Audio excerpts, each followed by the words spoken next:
नमस्कार, कैसे हैं आप लोग।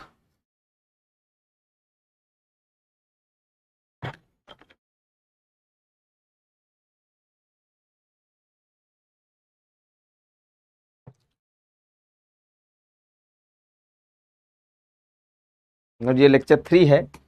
ये लेक्चर 5 यहाँ पर हो गया है, इसको 3 कर लो। तो नमस्कार आप सभी को। और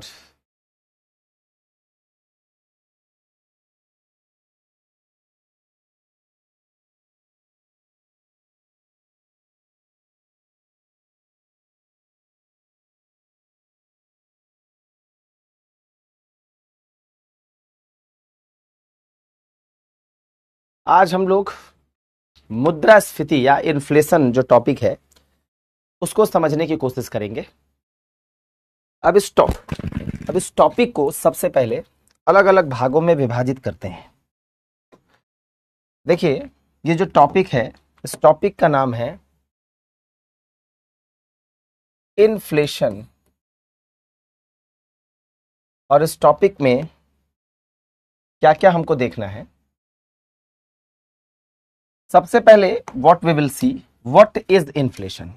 इन्फ्लेशन जो है वो क्या है, महंगाई क्या है। दूसरा हमको देखना है कि इन्फ्लेशन का कारण, कॉजेस के साथ साथ ही देख लेंगे what are the types of inflation. और टाइप के बाद हमको जो अगला देखना होगा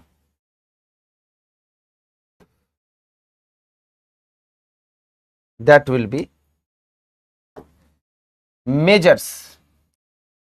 इन्फ्लेशन को कैसे मेजर करते हैं, इसमें हम मूलतः सीपीआई और डब्ल्यूपीआई को देखेंगे।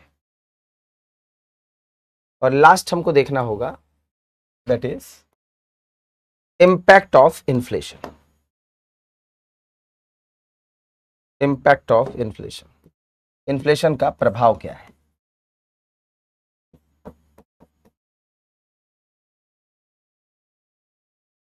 इम्पैक्ट ऑफ इन्फ्लेशन तो क्या है, कारण क्या है, प्रकार क्या है, मापन सीपीआई डब्ल्यूपीआई एंड देन प्रभाव।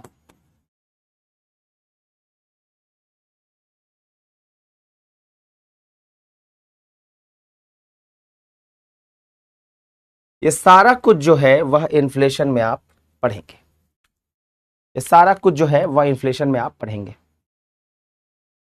अब इसमें सबसे पहले आपको क्या देखना है, सबसे पहले देखते हैं क्या है, व्हाट इज इन्फ्लेशन, क्या है। मेरे साथ भी लिखते चलेंगे, इसमें जो नोट्स अटैच्ड है उसमें भी मेरा ही लिखा हुआ है, ये भी मेरा ही लिखा हुआ है, लेकिन फिर भी मेरे साथ में नोट करते चलेंगे। मैं जो बोलता हूं उसको नोट करते चलिए, काम खत्म है। ठीक है, क्लियर है।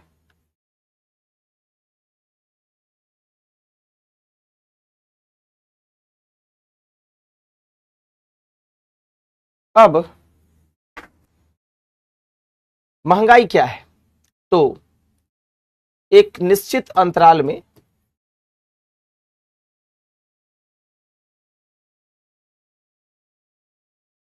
कीमतों का बढ़ना।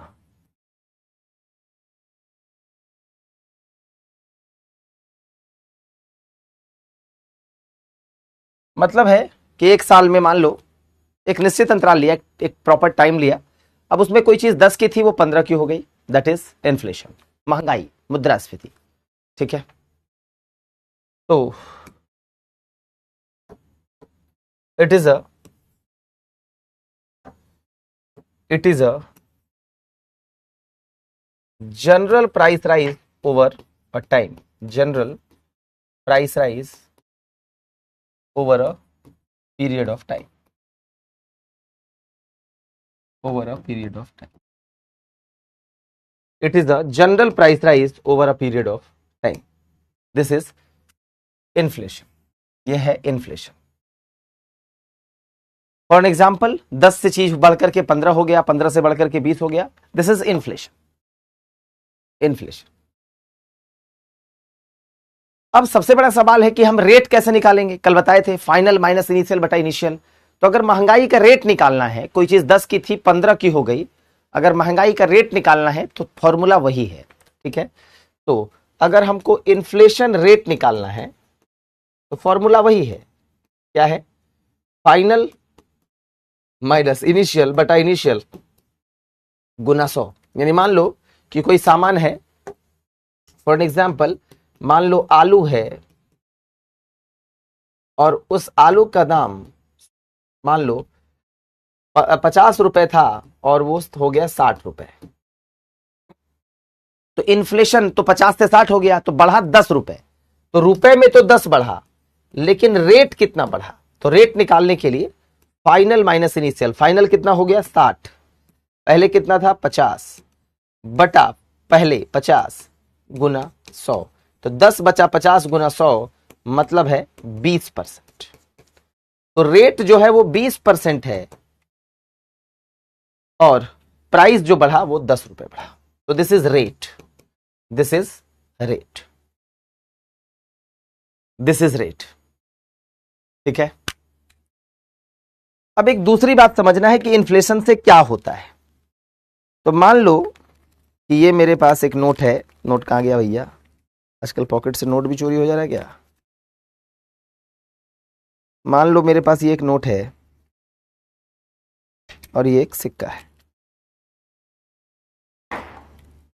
सही है, गायब हो गया बाबू, चलो कोई बात नहीं। मान लीजिए मेरे पास ये एक नोट है, मान लो ये नोट है और ये सिक्का है। अब देखो इन्फ्लेशन से क्या होगा। मान लेते हैं कि एक पेन है, ये देखो पेन, और इस पेन को, ये 10 रुपए का नोट है, हम इस 10 रुपए से खरीदते हैं, इस पेन को 10 रुपए से खरीदते हैं। अब महंगाई हो गई, यानी इस पेन का दाम हो गया 15 रुपए। तो अब देखो इस 10 रुपए से हम इस पेन को नहीं खरीद पाएंगे, यानी इस 10 रुपए की वैल्यू अब कम हो गई। जैसे ही ये पेन महंगा हुआ, इस 10 रुपए की वैल्यू कम हो गई। अब हमको 10 में पेन नहीं मिलेगा, 10 + 5 15 रुपए लेने पड़ेंगे, एक सिक्का लेना पड़ेगा, इसके बाद ही जो है यह पेन मिल पाएगा। यानी महंगाई के बाद रुपए की वैल्यू वह नहीं होती है, महंगाई के बाद रुपए की वैल्यू कम हो जाती है। यानी इस 10 रुपए से पहले आपको एक 10 रुपए का पेन मिल रहा था, लेकिन जैसे ही महंगाई हुआ वैसे ही इस 10 रुपए से अब पेन नहीं मिलेगा, यानी इस 10 रुपए की वैल्यू कम हो गई और अब आपको 5 रुपए और जोड़ाना पड़ेगा, तब जाकर के ये पेन मिलेगा। यानी महंगाई होने से क्रय शक्ति क्षमता कम हो जाएगी। यानी ज्यादा कोई चीज महंगा हो जाएगा तो आपकी खरीदने की जो क्षमता है वह कम हो जाएगी, क्रय शक्ति क्षमता कम हो जाएगी और रुपए की वैल्यू कम हो जाएगी। क्षमता तो कम हो ही जाएगी भाई, खरीद ही नहीं पाएंगे आप, तो क्षमता तो कम हो ही जाएगी क्योंकि महंगा हो गया चीज। आप खुद ही सोचते होंगे कि कभी कभी अगर मान लो टमाटर महंगा हो गया है तो आप कम खरीदते होंगे, तो क्या हुआ, क्रय शक्ति क्षमता कम हो गई, खरीदने की क्षमता कम हो गई। और दूसरा, पैसे की वैल्यू कम हो जाएगी, उस 10 की वैल्यू वो नहीं रहेगी जो पहले हुआ करती थी। जैसे आज आप बोलेंगे, आज आपको कोई बोला कि 1000 रुपए सैलरी देंगे, तो आप क्या बोलेंगे, अरे 1000 में क्या होगा। और अगर 1950 में कोई बोलता है 1000 सैलरी देंगे, तो वो 1000 उसका उस समय वैल्यू था। क्यों, आज की डेट में इतनी महंगाई है कि 1000 में कुछ नहीं होगा, तो हम क्या बोलते हैं, 1000 की वैल्यू नहीं है अब। तो वही पैसे की वैल्यू कम हो जाती है महंगाई बढ़ने से, ठीक है। तो इसमें आप क्या लिख सकते हैं, प्रभाव में, इंपैक्ट में क्या लिख सकते हैं, जैसे इंपैक्ट में लिख सकते हैं कि वैल्यू ऑफ मनी डिक्रीजेस,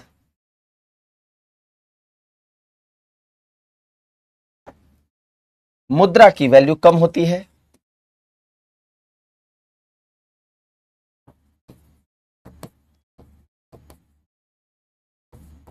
और दूसरा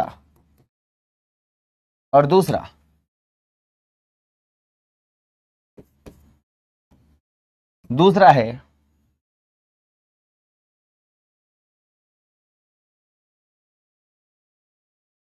purchasing power capacity decreases, purchasing power capacity decreases.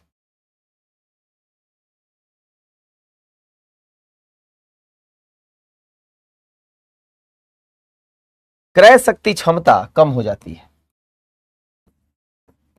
क्रय शक्ति क्षमता कम हो जाती है।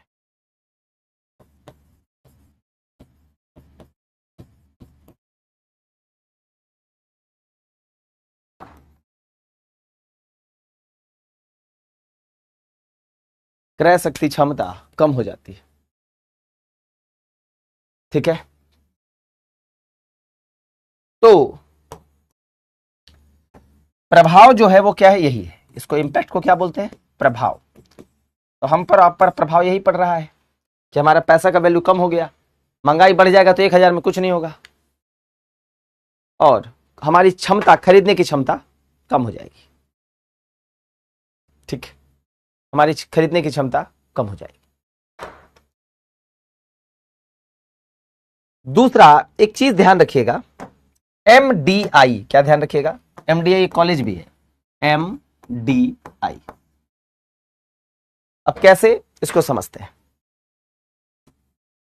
अब हमने बोला, मान लो कि मुद्रास्फीति या महंगाई बढ़ी, तो यहां हम कारण पे है, कॉजेस। अब हमने बोला कि मुद्रास्फीति और महंगाई बढ़ी। आसान चैप्टर है, बहुत ज्यादा डिफिकल्ट चैप्टर ये नहीं है, बहुत आसान, ठीक है।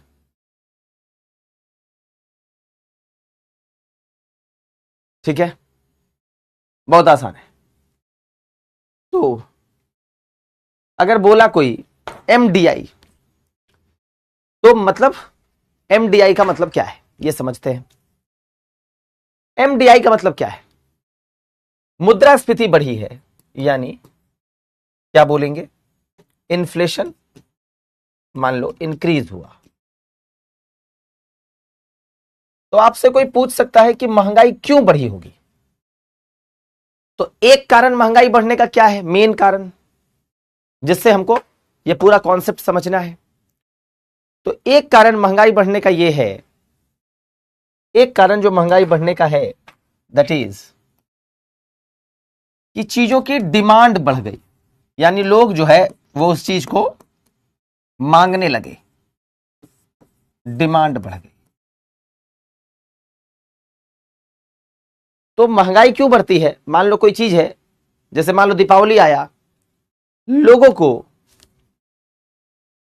ज्यादा से ज्यादा दूध चाहिए, इस कारण से दूध वाले ने दूध का दाम बढ़ा दिया। तो जब चीजों की मांग बढ़ती है तो उससे चीजों की, और सबसे बड़ी बात है कि मांग बढ़ गई लेकिन सप्लाई उतनी नहीं है, आपूर्ति उतनी नहीं है।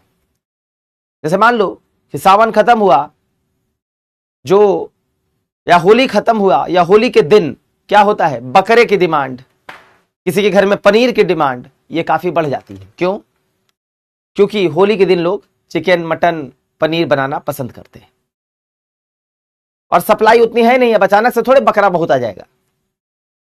तो सप्लाई कम हो या उतनी ही हो, लेकिन अचानक से डिमांड बढ़ जाए।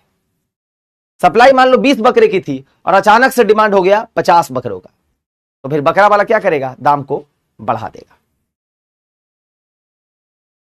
तो इसका कहने का मतलब है कि जब सप्लाई उतनी ही हो या थोड़ी कम हो जाए और डिमांड अचानक से बहुत बढ़ जाए, उस कारण से जो महंगाई है, जो मुद्रास्फीति है, वो बढ़ती है। तो मुद्रास्फीति मांग से बढ़ती है। अब सवाल ये उठता है, मांगेगा कौन, तो मांगेगा वही जिसके पास पैसा है। अब आप सोचिए, आज आप आईफोन खरीदते हैं, नहीं खरीदते, क्यों, पैसे नहीं है, बेरोजगार हैं अभी आप, फिलहाल पैसा नहीं है। जिस दिन रोजगार में आएंगे सबसे पहले क्या खरीदेंगे, अच्छा फोन, अच्छी गाड़ी। क्यों, पैसा आया तो मांग करेंगे, मांग करेंगे तो चीजों को खरीदेंगे, चीजों को खरीदेंगे तो दाम बढ़ेगा। तो सबसे बड़ी बात यह है कि मांग बढ़ने का एक बहुत बड़ा कारण है लोगों के पास पैसा बढ़ना। तो इससे भी पहले अगर आएंगे तो ये देखिए, पैसा बढ़ना, इसको कहते हैं मनी सप्लाई।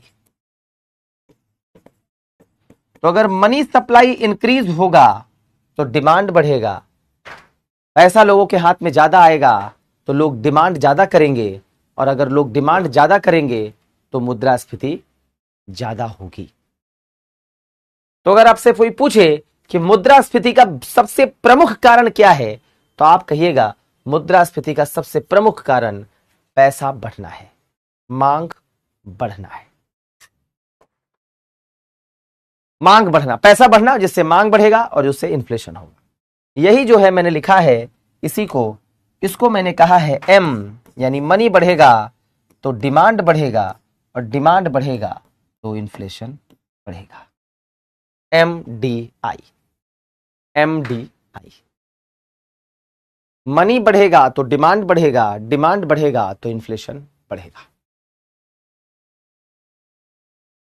ठीक है, यही आपको ध्यान में रखना है, MDI।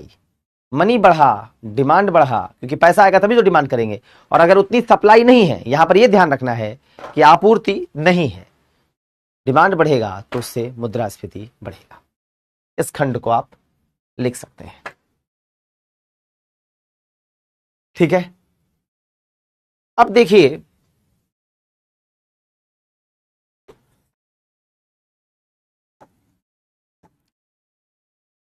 तो ये वाला जो कंसेप्ट है इसको ध्यान रखना है, और ये इसमें ध्यान रखिएगा कि अगर इसको मान लो इन्फ्लेशन बढ़ेगा, अब मान लो अगर आपको कम करना हो तो क्या करेंगे, अगर इन्फ्लेशन को कम करना हो तो क्या करेंगे, तो इसी फॉर्मूले में मनी को कम कर दीजिए, डिमांड कम हो जाएगा, इन्फ्लेशन कम हो जाएगा। तो ऐसी कोई व्यवस्था करिए जिससे मनी कम हो जाए, डिमांड कम हो जाए, इन्फ्लेशन कम हो जाएगा। बढ़ेगा तीनों तो तीनों बढ़ेगा, घटेगा तो तीनों घटेगा। कहने का तात्पर्य है, यहां पर कहने का तात्पर्य समझिएगा, कहने का तात्पर्य है कि ये कैसे होगा। तो इसी के लिए हम आगे एक टॉपिक पढ़ेंगे जिसका नाम है मॉनेटरी पॉलिसी, मौद्रिक नीति। ये हम आगे पढ़ेंगे कि हम मनी की सप्लाई को जो हम बोल रहे हैं कम कर देंगे, कम कैसे कर देंगे, क्या तरीका है आपके पास कम करने का, वो हम वहां पढ़ेंगे। अभी बस हमको ये समझना है एम बढ़ेगा, डी बढ़ेगा और आई बढ़ेगा। ठीक है, एम बढ़ेगा, डी बढ़ेगा, आई बढ़ेगा।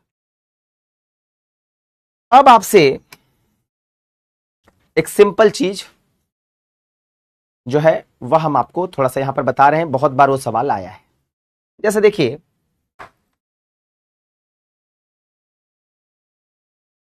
मान लो कि इन्फ्लेशन है जिसको हम मुद्रास्फीति कह रहे हैं,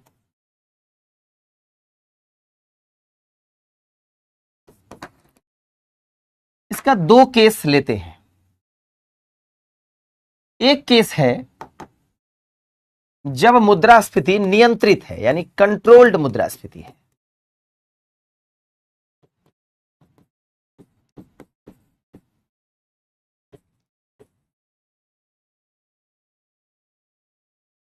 कंट्रोल्ड इन्फ्लेशन है।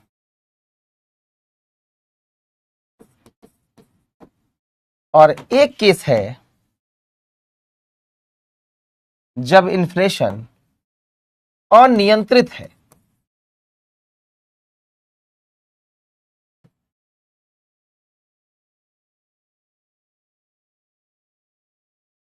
अनकंट्रोल्ड है।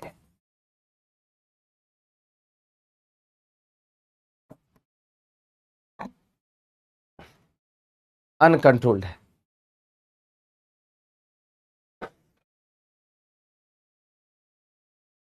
ठीक है, अनकंट्रोल्ड है, ऐसा दो केसेस है, अनियंत्रित, नियंत्रित। अब कहने का मतलब है नियंत्रित किसको बोलेंगे, तो भारत के लिए अलग है। बस अभी आप एक एग्जांपल में समझिए भारत के लिए क्या वैल्यू होता है वो मैं बाद में बताऊंगा। अनियंत्रित का मतलब है, अनियंत्रित का मतलब, नियंत्रित का मतलब हुआ, जैसे मान लो, नियंत्रित का मतलब हुआ कि मान लेते हैं 10 की चीज थी 12 हो गई, 14 हो गई, 100 की चीज थी 105 की हो गई। और अनियंत्रित का मतलब है कि 100 की चीज थी मान लो 200 की हो गई, 10 की चीज थी मान लो 50 की हो गई, दिस इज अनियंत्रित। 1000 की चीज 2000 की हो गई, ऐसा बढ़ गया बहुत, यह अनियंत्रित है। अब दोनों में क्या क्या चेंजेस होगा इसमें सोचिए। अगर नियंत्रित रहेगा तब क्या होगा, यानी अगर कंट्रोल्ड इन्फ्लेशन है तो देखिए क्या होगा। कंट्रोल्ड इन्फ्लेशन है यानी 100 की चीज 102 में मिल रही है, या 10 की चीज मान लो 12 में मिल रही है। मान लो लेज है, लेज जो खाते हैं आप, 10 का 12 में मिल रहा है, तो क्या आप लेना बंद कर देंगे? नहीं। 10 का 12 हुआ है तो इसका मतलब है कि उस लेज की डिमांड बढ़ी है। 10 का चीज 12 में बिक रहा है, इसका मतलब है कि उस चीज की डिमांड बढ़ी है। तो अगर कंट्रोल्ड है मतलब 10 की चीज 12 की हुई है, तो इसका मतलब है कि मांग बढ़ी है। मांग बढ़ी है तभी तो 10 की चीज 12 हो गई। और अगर मांग बढ़ी है तो इसका मतलब है कि उस मांग को पूरा करने के लिए कंपनियां उत्पादन करेगी। अगर किसी चीज की मांग बढ़ेगी तो कंपनी क्या करेगी? उसका उत्पादन करेगी। मान लो कि लेज की डिमांड बढ़ गई तो लेज वाली कंपनी क्या करेगी? ज्यादा से ज्यादा लेड का प्रोडक्शन करेगी। और अगर उत्पादन बढ़ाएगी कंपनियां तो इससे क्या होगा? कल आपने पढ़ा, एक देश में जो भी चीज उत्पादन होता है उसका अंतिम मूल्य जीडीपी कहलाता है। तो पहले मान लेते हैं लेज 10 पैकेट का उत्पादन करता था, अब 15 पैकेट का करेगा क्योंकि डिमांड ज्यादा है। तो उत्पादन जब ज्यादा होगा तो उत्पादन की वैल्यू भी ज्यादा होगी। 10 पैकेट का दाम मान लो 120 रुपए है, तो 15 पैकेट का करेगा तो उसको 180 मिलेगा। उत्पादन ज्यादा तो उत्पादन की वैल्यू ज्यादा, यानी उत्पादन ज्यादा होगा तो रोजगार के साथ साथ जीडीपी भी बढ़ेगा। तो इसका मतलब है कि अगर इन्फ्लेशन कंट्रोल्ड है that means it will increase production, it will increase GDP, and if the production will be increased, it will increase finally the employment. ठीक है, तो इससे क्या होगा? इससे demand will increase, production will increase, employment will increase, and if there is a more production then there will be increase in GDP. This will happen, right? इसमें कोई doubt नहीं है। यानी controlled inflation is linked with growth. Controlled inflation से growth, GDP, employment सब अच्छा होगा, यानी देश का ग्रोथ होगा। जीडीपी का मतलब ग्रोथ। अब आ जाओ वहीं अनकंट्रोल्ड में।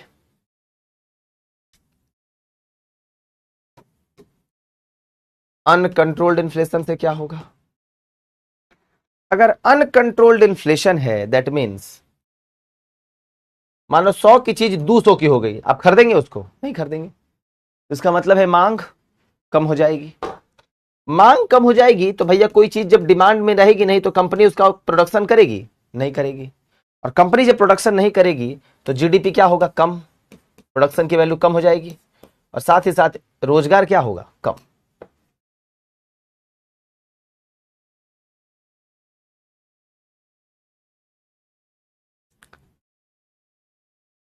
ठीक है, तो इसका मतलब क्या हुआ?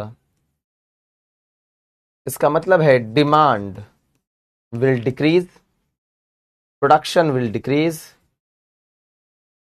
Employment will decrease, GDP will decrease.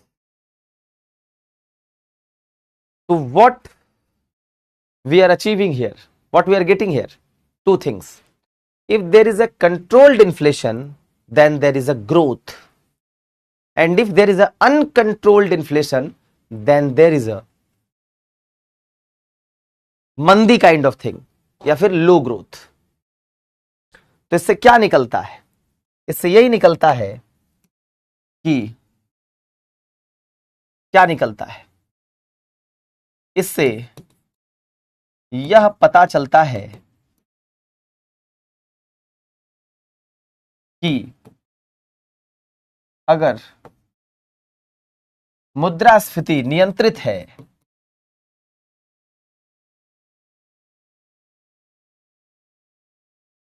तो इसका जुड़ाव समृद्धि या ग्रोथ से है। इसका जुड़ाव समृद्धि, जिसको हम जीडीपी कहते हैं, जीडीपी इंक्रीज, रोजगार इंक्रीज से है।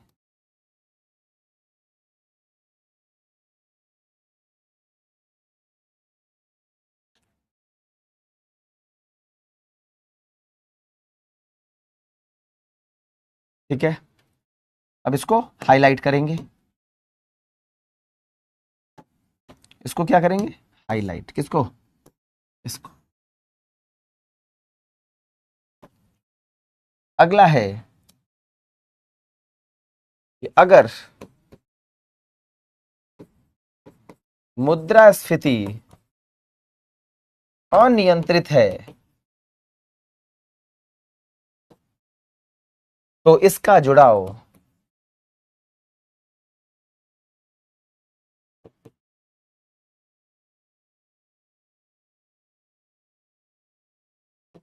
कम समृद्धि या लो ग्रोथ से है।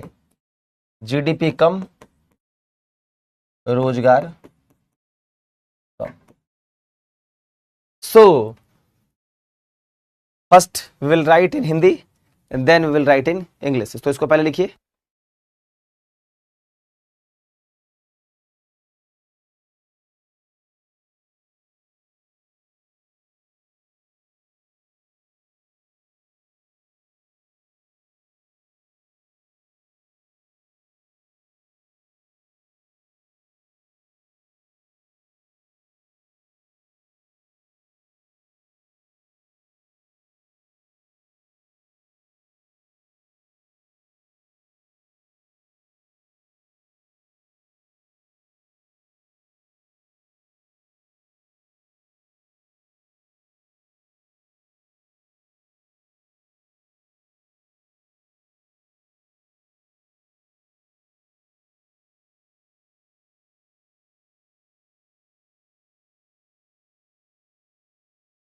क्लियर है जी? तो what we will write here, तो what we will conclude here, if there is a controlled inflation, it links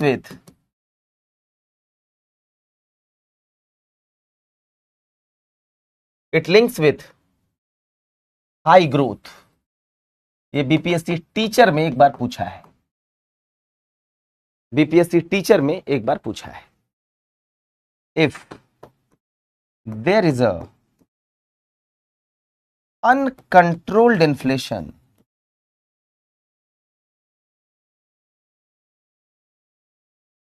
that is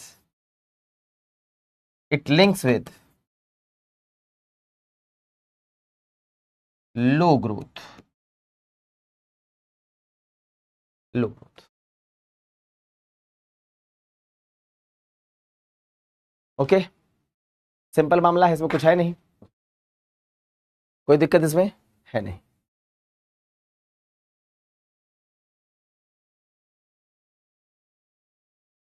तो this is the thing, actually जो है वो ये है।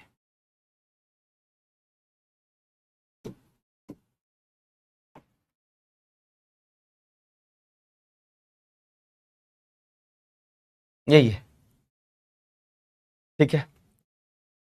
तो क्या हम ये बात बोल सकते हैं कि कंट्रोल्ड इन्फ्लेशन से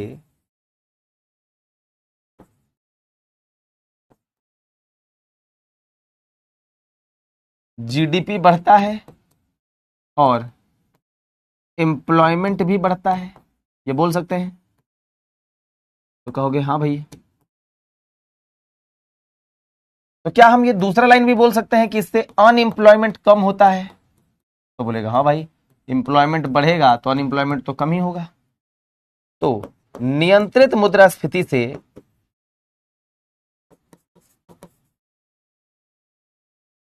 बेरोजगारी कम होती है। नियंत्रित मुद्रास्फीति से बेरोजगारी कम होती है। कोई दिक्कत है इसमें? नहीं भैया, सही लाइन है। ये बात को कौन बताता है? ये जो लाइन है और ये जो लाइन है, इस दोनों के लिए एक कर्व है जिसका नाम है फिलिप्स कर्व। तो फिलिप्स कर्व यही बात बोलता है। फिलिप्स कर्व जो है वो यही बात बोलता है। क्या बोलता है? फिलिप्स कर्व कहता है कि इन्फ्लेशन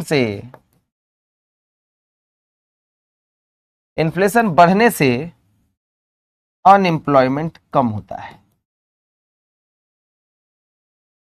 मतलब कंट्रोल्ड इन्फ्लेशन से। कंट्रोल्ड, अनकंट्रोल्ड वाला नहीं, कंट्रोल्ड। अनकंट्रोल्ड में तो उल्टा हो जाएगा मामला, कंट्रोल्ड वाला। यानी नियंत्रित मुद्रास्फीति से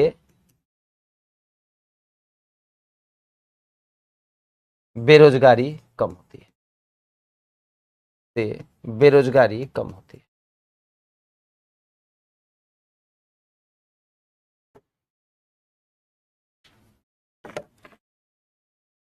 बेरोजगारी कम होती है।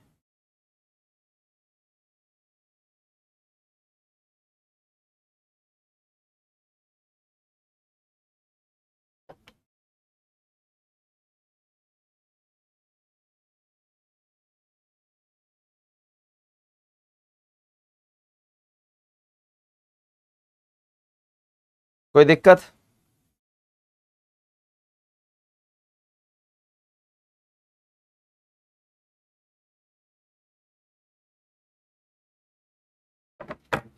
Yes, there is the inversely relation between inflation, controlled inflation and unemployment. This is what Phillips curve says. तो फिलिप्स कर्व का पूछ देगा कभी कि फिलिप्स कर्व का में किसमें रिलेशन बताता है, तो किसमें रिलेशन बताता है? इन्फ्लेशन और अनएम्प्लॉयमेंट, उल्टा रिलेशन। कंट्रोल लेवल पर, अनकंट्रोल में मामला गड़बड़ हो जाएगा। कंट्रोल लेवल पे हो चलेगा, ये कंट्रोल लेवल पर चलेगा। और इन्फ्लेशन का ही ठीक उल्टा होता है डिफ्लेशन, वो भी गड़बड़ है। इन्फ्लेशन का ही ठीक उल्टा होता है डिफ्लेशन। डिफ्लेशन का मतलब क्या है? प्राइस फॉल, मूल्य का कम होना।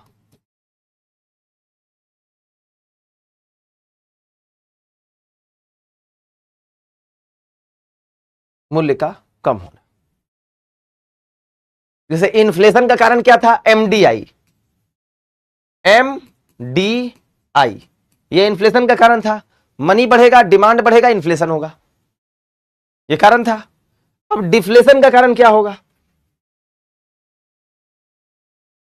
तो डिफ्लेशन है यानी चीजों का दाम कम हो गया है, तो मांग क्या होगा? ज्यादा की कम?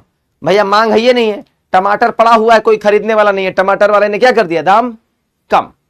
तो डिफ्लेशन का मतलब है डिमांड का कम होना। और डिमांड कम कब होता है? जब लोगों के पास मनी नहीं होता है। यानी धन आपूर्ति कम, पैसा है ये नहीं है, तो मांग कहां से करेंगे? तो धन आपूर्ति कम है तो मांग होगा भैया कम, और मांग कम होगा तो होगा भैया इसको क्या बोलते हैं इंग्लिश हिंदी में? अवस्फीति। अवस्फीति, अवस्फीति उल्टा होगा। तो वहां क्या था? वहां था मनी बढ़ेगा तो डिमांड बढ़ेगा, डिमांड बढ़ेगा तो इन्फ्लेशन बढ़ेगा। यहां क्या है?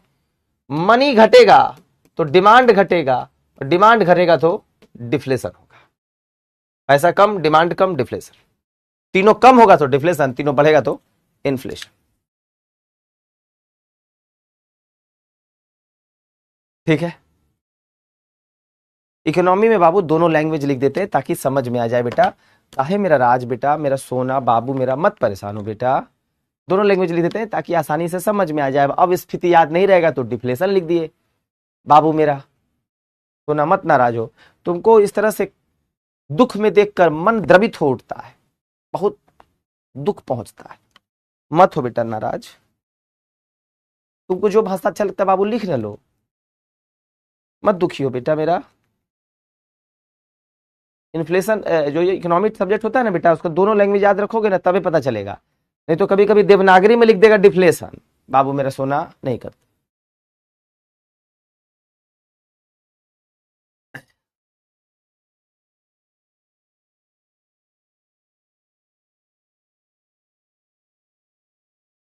डिफ्लेशन का मतलब इन्फ्लेशन का उल्टा।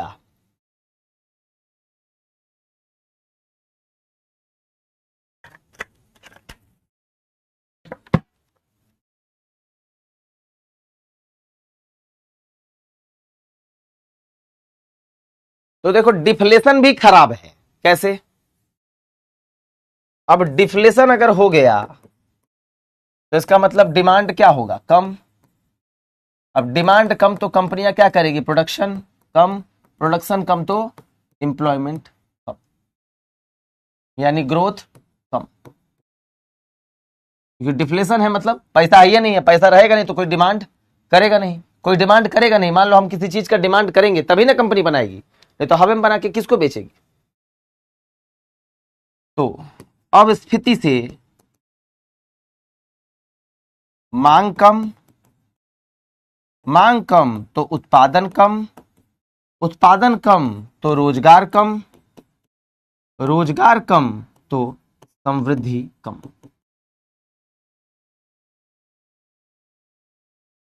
समृद्धि कम।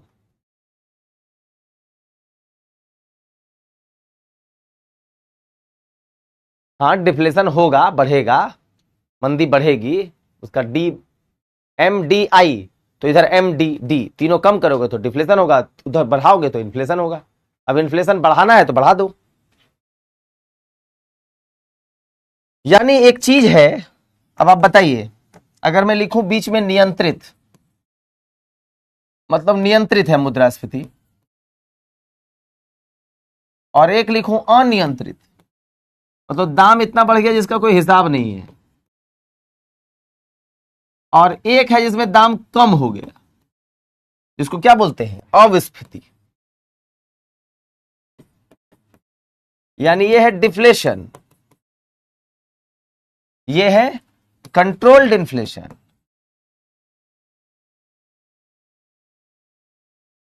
और ये है अनकंट्रोल्ड इन्फ्लेशन। अब एक बार बताना इसमें क्या हाल हुआ था भैया, तो सर इसमें भी ग्रोथ कम, यानी यहां वाले केस में भी समृद्धि कम हो जाएगी, यानी ग्रोथ कम, लो ग्रोथ।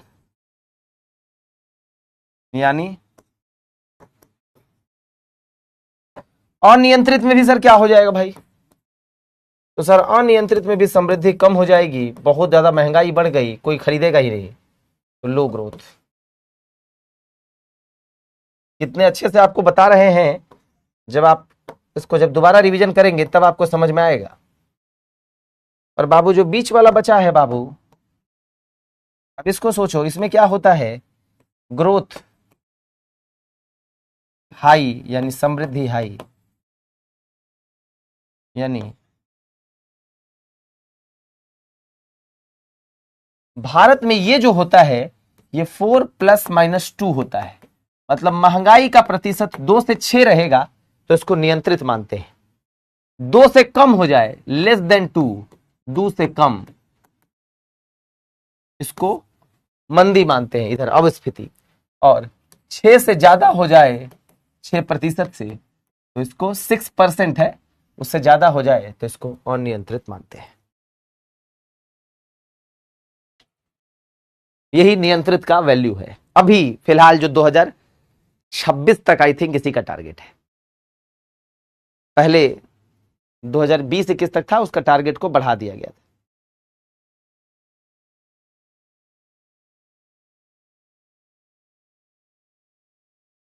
तो अगर आपसे पूछेगा कि इन्फ्लेशन इज कपल्ड विथ, यानी इन्फ्लेशन का जुड़ाव किससे है, तो आप इन्फ्लेशन मतलब कंट्रोल्ड इन्फ्लेशन समझिएगा, तो इन्फ्लेशन का जुड़ाव ग्रोथ से है। और अगर आपसे पूछ दिया डिफ्लेशन का जुड़ाव, तो मंदी से या लो ग्रोथ से है। हाँ ये अभी टारगेट फिक्स है आरबीआई के द्वारा, ये वाला इतना % होना चाहिए,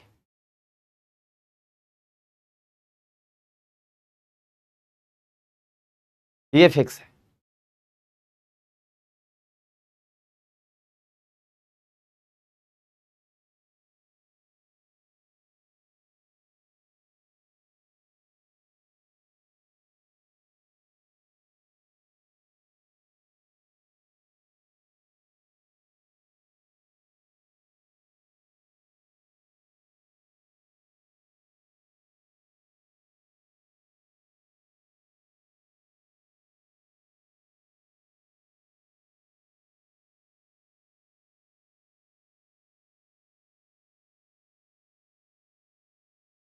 ऐसा।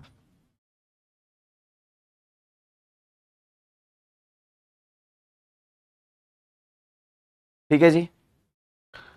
अब आइए इन्फ्लेशन के प्रकार पे। तो देखो इन्फ्लेशन का दो टाइप होता है, एक ये और एक ये।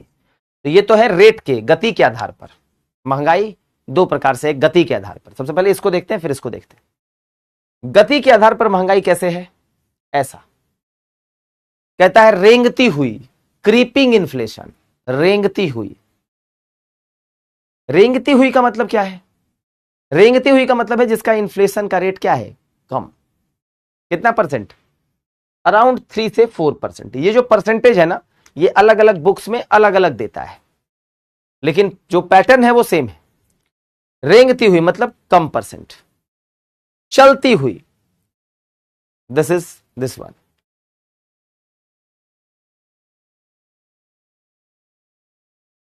दौड़ती हुई, अति मुद्रास्फीति, पूरा एकदम बहुत ज्यादा, जैसे जिम्बाब्वे में 3-4 डिजिट में। तो ये है, ये है, ये है, ये है। सबसे अच्छा कंडीशन कौन है भारत के लिए? तो 2 से 6, यानी ये कंडीशन भारत के लिए ठीक है। यहां से स्थिति गड़बड़ होना शुरू हो जाएगी, इसमें पूरी गड़बड़, और इसमें तो खत्मे कहानी है। महंगाई का पता कैसे चलता है? महंगाई का पता ऐसे चलेगा कि किसी आप वर्ष में, मान लो एक कोई आप आधार वर्ष ले लिए, उस आधार वर्ष में किसी वस्तु का दाम मान लो 20 है और आज उसका दाम 25 है, तो महंगाई हुआ कि नहीं? यही उससे पता चलता है। और कैसे पता चलेगा? उसके लिए पद्धति है, निकाला जाता है। यहां बताए हैं ना, टॉपिक स्टार्टिंग में ही लिखाए हैं क्या?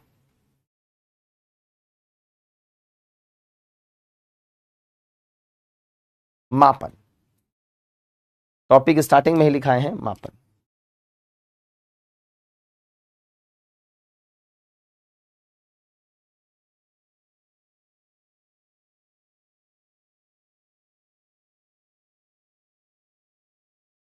टॉपिक स्टार्टिंग में ही लिखा दिए हैं, मापन।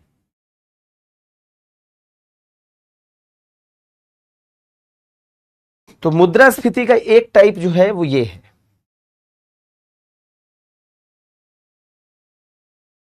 वेनेजुएला में भी बिल्कुल। और दूसरा टाइप जो है वो ये है। अब इसमें कौन कौन सा है वो देखो। इसमें सबसे पहला है मांग जनित। मांग जनित, मांग जनित का मतलब क्या होता है? तो समय में अंतर है इसलिए तो महंगाई है। महंगाई तो काउंट करना पड़ेगा ना भाई। समय में अंतर आप जो फील कर रहे हैं, तो समय में अंतर से दाम बढ़ रहा है, तो उसी को तो महंगाई बोल रहे हैं। तो मांग जनित का मतलब क्या होता है? मांग जनित का मतलब है कि वैसी मुद्रास्फीति जो मांग बढ़ने के कारण हुई। अभी आपको पढ़ाए थे, वो वियतनाम नहीं, वो वेनेजुएला होगा, हाइपर इन्फ्लेशन का। अभी आपको पढ़ाए थे कि मांग कैसे बढ़ता है? पैसा आएगा, मांग बढ़ेगा, मांग बढ़ने से सप्लाई उतनी है नहीं, दूध का डिमांड बढ़ गया, लड्डू का डिमांड बढ़ गया, वैलेंटाइन में गुलाब का डिमांड बढ़ गया, सप्लाई उतनी गुलाब की है नहीं, दाम बढ़ जाएगा। तो मांग जनित तो नॉर्मल है, जो अभी हम पढ़ते आ रहे हैं, MDI, M for money, D for demand and then inflation. तो डिमांड बढ़ने से इन्फ्लेशन बढ़ना। अगला है लागत जनित। लागत जनित का मतलब है कि मान लो प्रवीण सर का कोर्स है 1000 का, 5000 का। अब टीचर्स ने, जो लोग काम करते हैं स्टूडियो में, उन लोगों ने अपनी सैलरी बढ़ाने की बात करी, तो प्रवीण सर का लागत बढ़ जाएगा, फैक्टर कॉस्ट बढ़ जाएगा, कल जो पढ़े थे। और जब लागत बढ़ जाएगा, उत्पादन का लागतें बढ़ जाएगा, तो प्रवीण सर उसको कैसे कवर करेंगे? तो प्रवीण सर उसको आपके लिए दाम बढ़ा करके कवर करेंगे।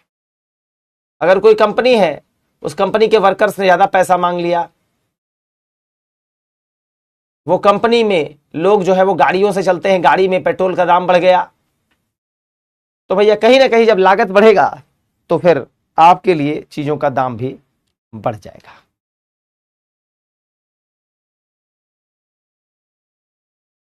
ठीक है। तो किराया ये सब बढ़ने के कारण ये सब होता है।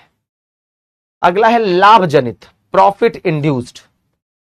लाभ जनित का मतलब, लाभ जनित मीन्स मान लेते हैं कि एक व्यापारी है, 10 व्यापारी है, मान लो हाजीपुर में 10-15 व्यापारी हैं, काम कर रहा है, और 15-20 व्यापारी ने एक साथ मिलकर के एक प्लान बनाया कि भाई प्याज को ना काला बाजारी कर देते हैं, स्टॉक होल्डिंग कर देते हैं। प्याज को सबने जो है वो जमा करके साइड में रख दिया। अब मार्केट में प्याज है ये नहीं है, तो ये प्याज क्या नेचुरली नहीं है, पैदा नहीं हुआ क्या किसान के द्वारा? नहीं, नेचुरली तो है, आर्टिफिशियली हटा दिया है, आर्टिफिशियली जो है वो हटा दिया गया है, यानी प्याज जो है वह छिपा के रखा है। अब सावन खत्म हुआ, अब प्याज सब खोज रहा, मुर्गा बनेगा आज, प्याज है ये नहीं है, तब व्यापारी सब क्या करेगा, 10 किलो प्याज मार्केट में डालेगा। अब एक साथ एकदम लूट मच जाएगी कि हम लेंगे प्याज तो हम लेंगे प्याज। प्याज का दाम कितना हो जाएगा, 300 रुपए किलो, 400 रुपए किलो। तो प्याज की किसान के साइड से तो सप्लाई थी, लेकिन व्यापारी ने उसको दबा कर रखा। उसका मोटिव था कि प्याज की किल्लत कर देंगे और उस समय फिर प्याज को महंगे दाम पर बेचेंगे। तो यह उद्देश्य जो है वो लाभ कमाने का है, इसीलिए इसको कहते हैं लाभ जनित मुद्रास्फीति। This is profit induced inflation, this is profit induced inflation, लाभ जनित मुद्रास्फीति, लाभ जनित मुद्रास्फीति। ठीक है, लाभ जनित मुद्रास्फीति।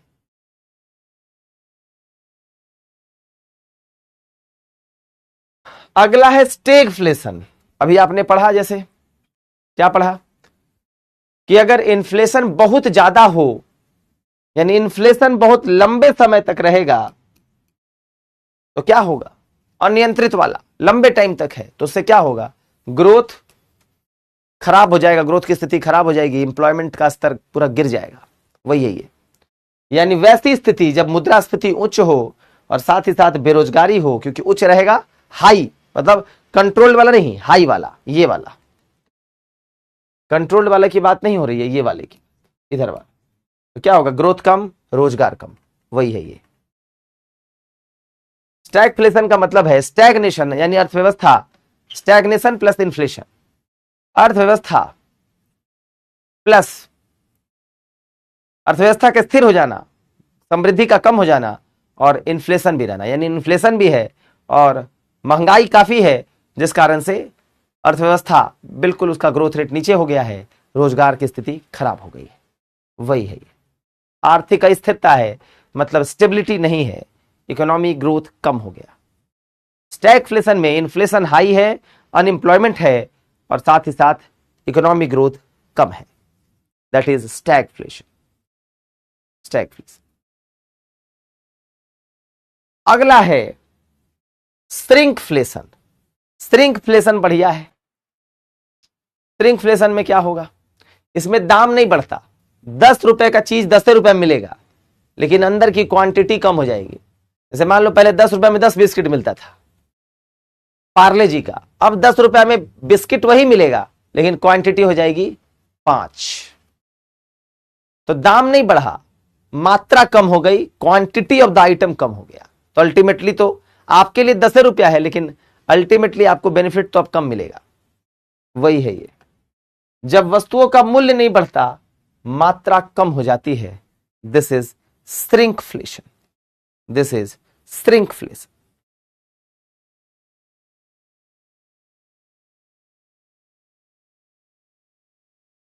क्लास में समाज सेवक बहुत हैं, क्या अंजलि?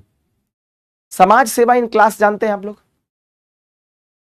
समाज सेवा का मतलब होता है कि क्लास में अपने से ज्यादा दूसरे के हितों का ख्याल रखना। समाज सेवा कैलाश सत्यार्थी ने भी किया, नोबेल प्राइज मिला, आप भी करें क्लास के बाहर। क्लास के अंदर अगर आप समाज सेवा करने लगे तो भविष्य ऐसा होगा कि बाहर समाज सेवा करने लायक आप नहीं बचेंगे। क्यों? क्योंकि आपको किसी दूसरे समाज सेवी का हेल्प चाहिए होगा। तो क्लास के समाज सेवक कोई सवाल पूछ दिया, तो पढ़ाई लिखाई से मन हट गया है, चलो उसको जवाब देते हैं। अरे पढ़ने के लिए ना फीस दिए हैं, कि सामने वाले के जवाब के लिए फीस दिया गया है, उसका जवाब दे देते हैं थोड़ा सा है। पढ़ने के लिए फीस दी है ना बाबू मेरा। पापा जी को ही थोड़े बोले थे बाबा जी समाज सेवा के लिए देंगे, मास्टर जी से पढ़ेंगे और पढ़ते पढ़ते थोड़ा समाज सेवा करेंगे। अब बहुत लोग तो समाज सेवा इसे करते हैं, फिर टेलीग्राम पे अपना स्मार्टनेस पहले दिखाते हैं कि हम बहुत जानते हैं, मास्टर जी से ज्यादा जानते हैं इकोनॉमी, लेकिन फिर भी आए हैं क्लास करने। और उसको इंप्रेस करेंगे और फिर टेलीग्राम पे बातचीत, फिर उसके बाद आगे प्रस्ताव दिया जाएगा, प्रपोजल जिसको कहते हैं, फिर उसके बाद विवाह का प्रस्ताव, और अगर विवाह का प्रस्ताव किसी महिला ने ठुकरा दिया तो फिर देवदास, और लंबे समय तक देवदास, जिसको हम डिप्रेशन कहते हैं।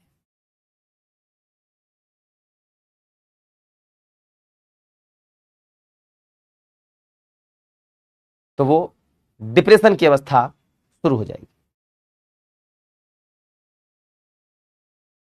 सिविल सेवक समाज सेवा करते हैं तो बेटा नीलम बन के करो, यही कह रहा हूं मैं, क्लास में नहीं, बन के करना है। हेडलाइन आएगा बेटा, मत परेशान हो। बाबू मेरा सुमित उदास देखते हैं, सोना बेटा मेरा बहुत मन द्रवित हो जाता है। आएगा बेटा आएगा, सीपीआई पढ़ेंगे ना उसमें बेटा अच्छे से बता देंगे तुमको हेडलाइन, बाबू मेरा सोना। ठीक है, आ जाओ बाबू मेरा, पढ़ो इधर। संरचनात्मक मुद्रास्फीति। संरचनात्मक मुद्रास्फीति का मतलब है, संरचनात्मक मुद्रास्फीति का मतलब है वैसी मुद्रास्फीति जो इकोनॉमी के कंडीशन के कारण होती है। यह हो सकता है अमेरिका में ना हो, इंडिया में हो। देखो डिमांड बढ़ने से इन्फ्लेशन बढ़ेगा, ये तो इंडिया में भी होगा अमेरिका में भी होगा, लेकिन ये वाला जो है ना वो हो सकता है इंडिया में हो अमेरिका में ना हो सकता है इंडिया में ना हो श्रीलंका में हो, ऐसा। ठीक है, तो जैसे एग्जाम्पल मान लो कि हमारे पास एग्रीकल्चर में टेक्निक्स नहीं है, मशीन का उपयोग हम नहीं कर पाते हैं, जिस कारण से हमारा जो प्रोडक्टिविटी है वो कम होता है। पैसा हमको उतना ही लगता है लेकिन उपज हमारा कम होता है। ठीक है, तो जैसे मान लो हमने लगाया 500 रुपया और उपज मान लो हुआ 10 किलो, और किसी ने लगाया, मान लो अमेरिका ने लगाया 300 रुपया और उपज हुआ मान लो 20 किलो, दोनों बढ़ गया। तो बताइए कम से कम हम कितना रुपए यहां का किसान चार्ज करेगा 1 केजी का। 500 लगाया है 10 केजी के लिए, तो 1 केजी के लिए 50 रुपया और प्लस 10 रुपया फायदा मान लो, तो 60 रुपया लेगा। अमेरिका की सोचो 20 केजी 300 में, यानी 1 केजी 15 रुपया में, और प्लस 10 रुपए का फायदा लेगा वहां का भी किसान, तो कितना लिया 25। सेम चीज का अमेरिका में कितना लगा 25, भारत में 60। क्यों? क्योंकि हमारी टेक्नोलॉजी खराब थी, इस कारण से हमारे यहां यह चीज महंगा है।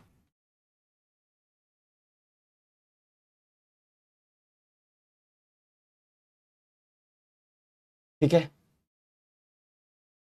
तो ये चीज है।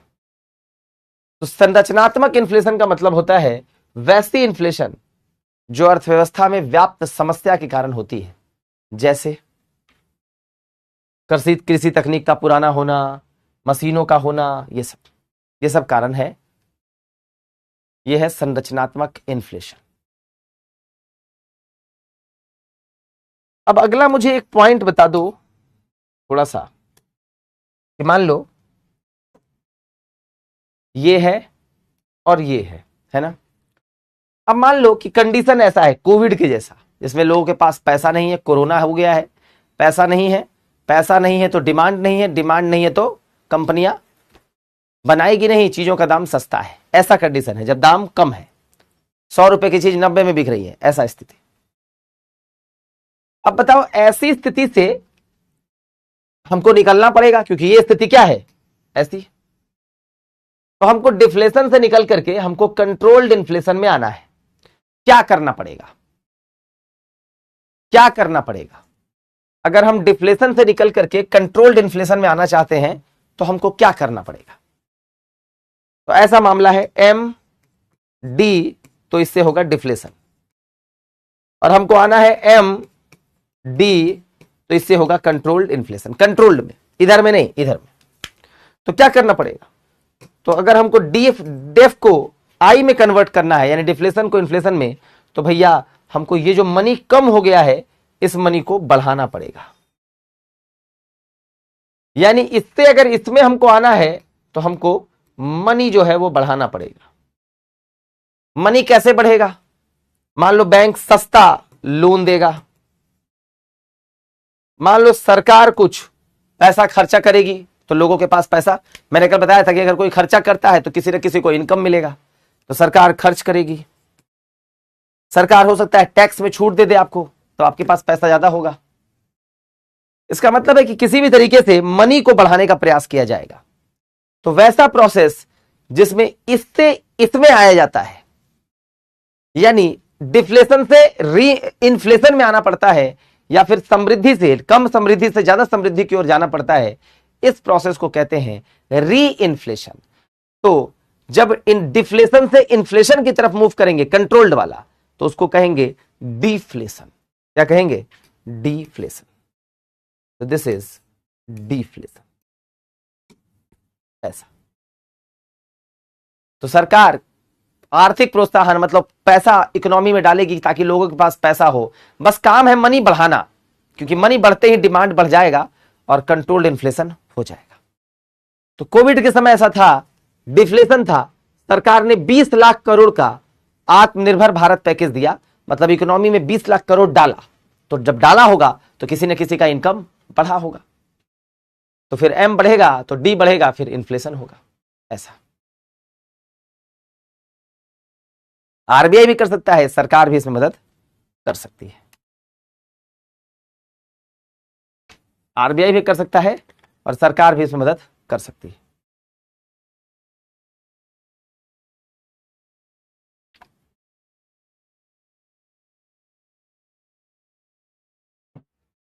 तो मेरे से नहीं पढ़ना है करंट अफेयर्स, करंट अफेयर्स नहीं पढ़ना है भैया, तो बहुत बढ़िया, करंट अफेयर्स नहीं है पढ़ाया जाएगा,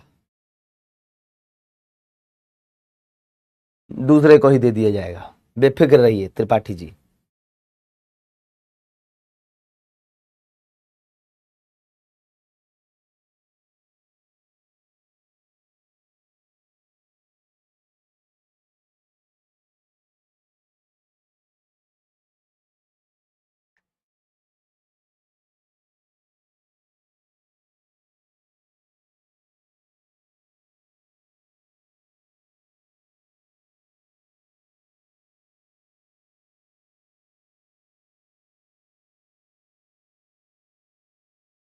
सरकार के पास क्यों कमी आएगी, जब सरकार पैसा डालता है तो लोगों का इनकम बढ़ता है, तो लोगों का जब इनकम बढ़ता है तो लोग खरीदते हैं चीजें, खरीदते हैं तो टैक्स किसको मिलता है, आप सामान खरीदते हैं तो टैक्स किसको जाता है, सरकार को। आप कम खरीदेंगे तो कम जाएगा टैक्स, जब ज्यादा खरीदेंगे तो ज्यादा टैक्स जाएगा, तो टैक्स का पैसा आया। और जब ज्यादा आपका इनकम होगा तो सरकार आपसे इनकम टैक्स भी तो लेगी, तो टैक्स का पैसा दुतरफा आएगा, एक आपके इनकम से, एक आप जब सामान खरीदेंगे तब।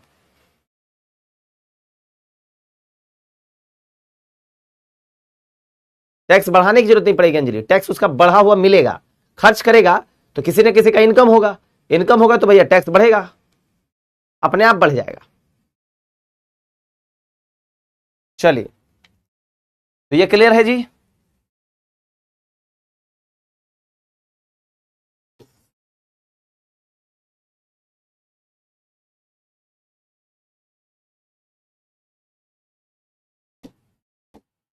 अगला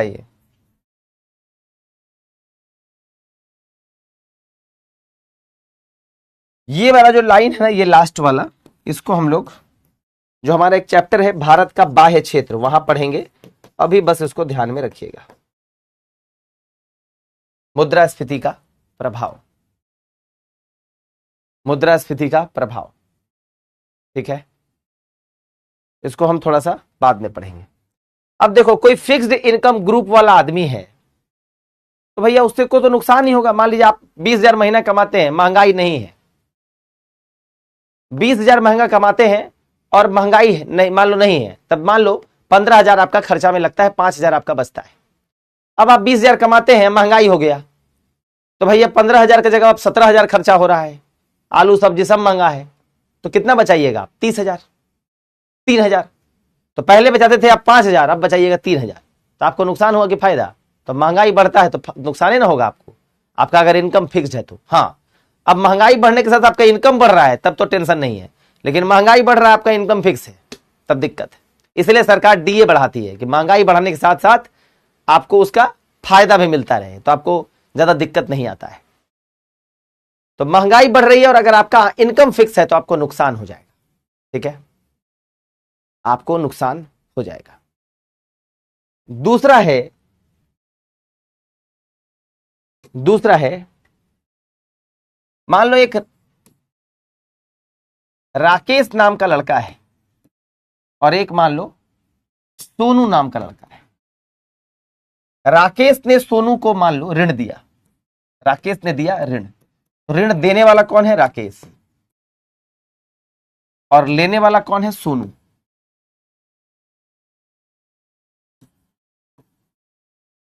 कितना दिया? 200 दिया, और सोनू से बोला कि तुमको वापस कितना करना पड़ेगा? 220%, यानी 10% ब्याज देना होगा।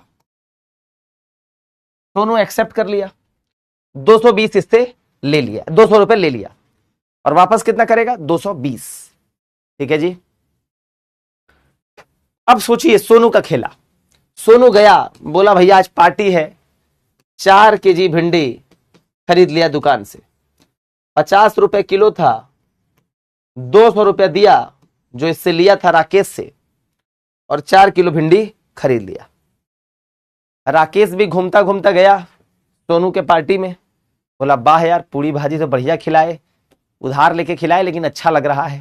बोला हाँ भैया 50 रुपए में किलो भिंडी दिया, 4 किलो खरीदे हैं, आटा लाए हैं, पूड़ी और भुजिया बढ़िया से एकदम मस्त तरीके से खाइए, एंजॉय करिए, बहुत भिंडी का भुजिया बचा है। राकेश को अंदर अंदर जलन फील हो रहा है। अब राकेश घर गया, 2 दिन के बाद तगादा शुरू, भैया मेरा ला पैसा, सोनू भाई मेरा पैसा दे। कितना देंगे? भरना देना पड़ेगा भैया 220 रुपया। सोनू बोला यार अभी तो लिए थे, 220 तुरंत मांग रहे हो। बोला दे दे दे दे दे। सोनू जो है वो कुछ दिनों के बाद, कुछ टाइम के बाद 220 रुपया इसको देता है। ये पूरा खुश है, अभी तो पूरा खुश है, देखा 220 रुपया मिला है, 220 रुपया मिला है, गर्दा एकदम खुशी मना रहा है।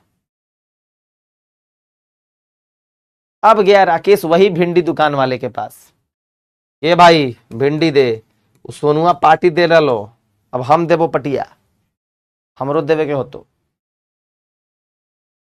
समाज में न तो लोगवा सब की कहतो, हमू देवो, तो चल भाई बात दे।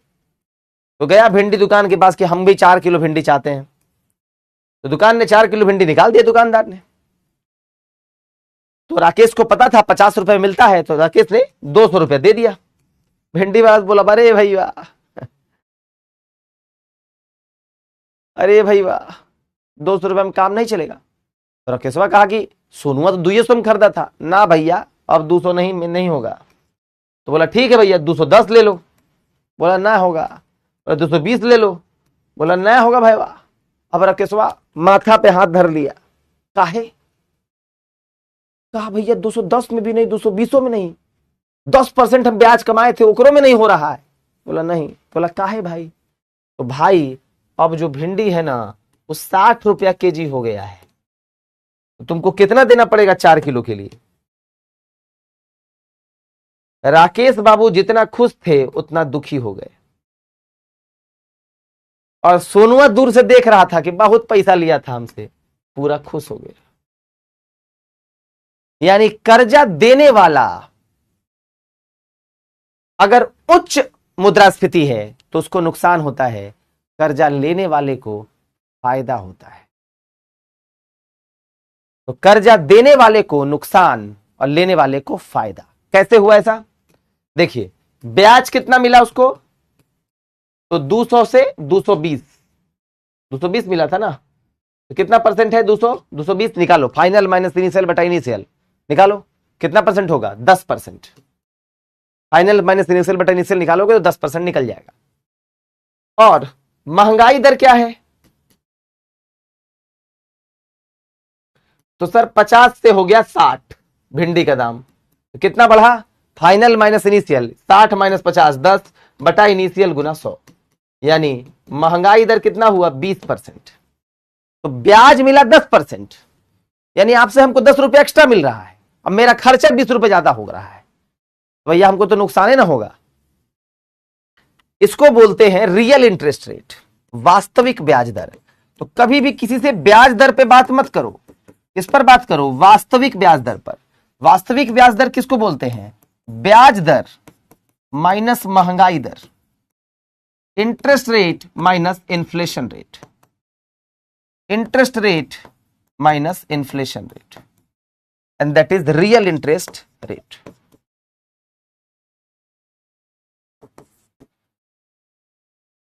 अगर ये नेगेटिव हो गया दैट मीन्स आपको नुकसान होगा। जैसे मान लो यहां क्या था? 10% माइनस 20%, कितना हुआ? -10, यानी नुकसान हो गया आपको। यानी आपको दिख रहा है कि आपको ब्याज मिला है 10%, लेकिन एक्चुअली में ये -10 है, घाटा हो रहा है आपको। जैसे मान लो कोई बैंक वाला आपको फोन किया कि सर आपका ना पैसा जो है वो 100 रुपया जो है, या फिर आप 10 लाख दीजिए आपको 15 लाख देंगे। आपको तो बहुत बढ़िया लगा, अरे भाई हमको तो 15 लाख मिल जाएगा। लेकिन ये सोचिए ना कि हाल कहीं आपका राकेश जैसा मत हो जाए कि अभी जो 10 लाख में आप खरीद पा रहे हैं वो 15 लाख में भी उस समय ना मिले। अभी आप 10 लाख में एक BMW खरीद ले रहे हैं मान लो, तो 15 लाख में पता चला उस समय BMW नहीं मिला। क्यों? क्योंकि आपका पैसा तो 50% बढ़ गया, लेकिन महंगाई पता चला 60% हो गया। तब तो BMW 15 लाख के बाद भी आपको नहीं मिलेगा, तब तो 16 लाख देना होगा। तो आपको ब्याज दर के साथ साथ यह भी जानना होगा कि महंगाई दर कितना है। सामने वाले से पूछिएगा कि भाई एक बात बताओ, बैंक वाला फोन करे तो भाई एक बात बताओ, हम ठीक है, हम तो तुमको ये 10 से 15 हो गया, ठीक बात है, लेकिन एक्चुअली बताओ एक्चुअल इंटरेस्ट रेट कितना मिलेगा, रियल इंटरेस्ट रेट। तो बोलेगा नहीं समझे, तो बोलना भैया कि तुम हमको बताओ इन्फ्लेशन रेट क्या रहेगा। तुम तो अपना रेट बता रहे हो कि भैया हम ब्याज दर मेरा 50% होगा, कहीं इन्फ्लेशन दर 60% हो गया, तब तो उसकी वैल्यू नहीं रहेगी। समझ गए बात? तो आज जो आप पैसा जमा करते हैं 10 लाख, जो आपको बोलता है भविष्य में 30 लाख देंगे, तो उस समय के हिसाब से इन्फ्लेशन भी तो बढ़ जाएगा। तो जो आज 10 लाख में आप खरीदेंगे वो 30 लाख में उस समय आपको बहुत ज्यादा फायदा नहीं मिलेगा। तो ये सब फायदा नफा को बहुत ज्यादा फोन करे तो ऐसे ही बोल दीजिएगा। तो कर्ज देने वाले को नुकसान होगा और कर्ज लेने वाले को फायदा होगा। अब एक जो यूपीएससी ने, व्यापारी वर्ग को तो भैया फायदे होगा। व्यापारी वर्ग बढ़ेगा 2 रुपया और आपसे वसूलेगा 10 रुपया। बढ़ेगा 2 रुपये पेट्रोल का दाम, ओला उबर वाला आपसे ज्यादा लेगा 10 रुपया पर यूनिट। व्यापारी वर्ग को तो फायदे रहता है। बॉन्ड धारक भी क्या होता है? लोन देने वाला। बॉन्ड धारक क्या होता है? लोन देने वाला। जैसे मान लो एक कंपनी है, मान लो इसको पैसा चाहिए, ये पैसा कहां से लाएगा? पहला, पैसा साहूकार से ले सकता है, और पैसा कहां से ला सकता है? दूसरा, पैसा बैंक से ले सकता है, तो बैंक वाला तो देता नहीं, डरता है कि भाई लौटाएगा कि नहीं लौटाएगा। तीसरा, जनता से ले सकता है। कैसे? बॉन्ड या शेयर के माध्यम से। तो मान लो बॉन्ड के माध्यम से पैसा, तो मान लेते कोई कंपनी है जिसने सेबी में अपने आप को रजिस्टर कराया है, security exchange board of India, और वो जो है बॉन्ड जारी की।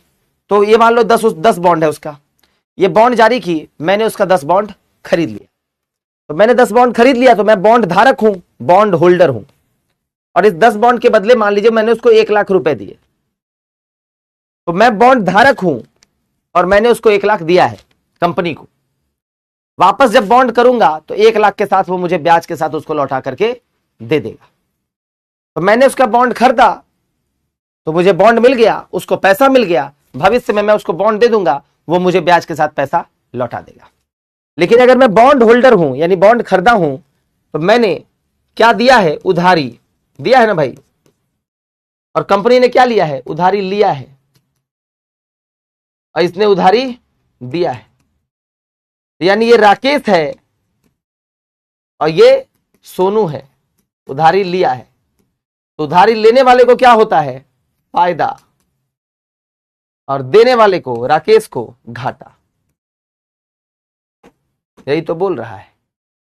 कंपनी को उधार देता है, नुकसान होगा, बॉन्ड धारक, बॉन्ड जो जिसके पास है वो उधार दिया है, इसलिए उसको नुकसान होगा। राकेश हो गया वो, इसलिए उसको नुकसान होगा, राकेश होगा। उधार देने वाला कौन है? राकेश, जिसको नुकसान हुआ, कर्जा देने वाला। और ये लास्ट वाला तो हम लोग लास्ट में पढ़ेंगे,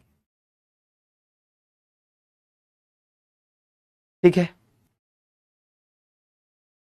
तो आज इतना ही रखते हैं, थोड़ा पाँव में काफी ज्यादा दर्द है, कल इसके बाद हम लोग कंटिन्यू करेंगे। तो आज इतना ही रखते हैं। बस सीपीआई पढ़ने करके और फिर हम लोग मॉनेटरी पॉलिसी में चले जाएंगे। सीपीआई पढ़ने के बाद हम लोग मॉनेटरी पॉलिसी में मूव कर जाएंगे। Thank you.